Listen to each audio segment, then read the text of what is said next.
श्री स्वामी समर्थ. मंगळवेढे गावाजवळ एक मोठा डोंगर आहे. तिच्या पायथ्याशी नदी असून तिच्या काठी झाडी आहेत. ते स्थान मोठे रमणीय आहे. तेथे एकदा श्री समर्थांची स्वारी बसली होती.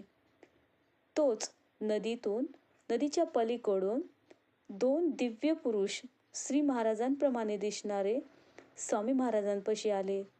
त्या तिघांनी परस्परांचे दर्शन घेतले आणि ते तिघेही डोंगर चढायला चालले. त्यातील परस्परांची भाषण कोणालाही समजणारे नव्हते. ती कोणालाही कळण्याजोगी भाषा नव्हती. त्यापैकी एक यती असे म्हणत होते, का का रडतो का? दुसरे बोलले की हाका का मारतो? तिसरे यती म्हणाले, असे का करतो?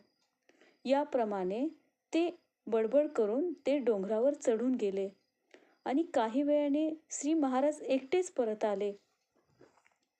श्री महाराज नेहमी लहान मुलात खेळी. त्यांच्याकडे सर्व प्रकारचे लोक येई.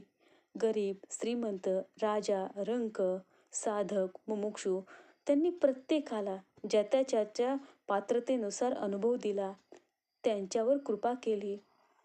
श्री स्वामी समर्थ महाराजांसोबत पशुपक्षी, मुके, प्राणी, गाई वासरेही बोलीत असे, आपले मन मोकळे करीत असे आणि स्वामी महाराज त्यांचेही समाधान करून त्यांच्यावरही ते कृपा करीत असे.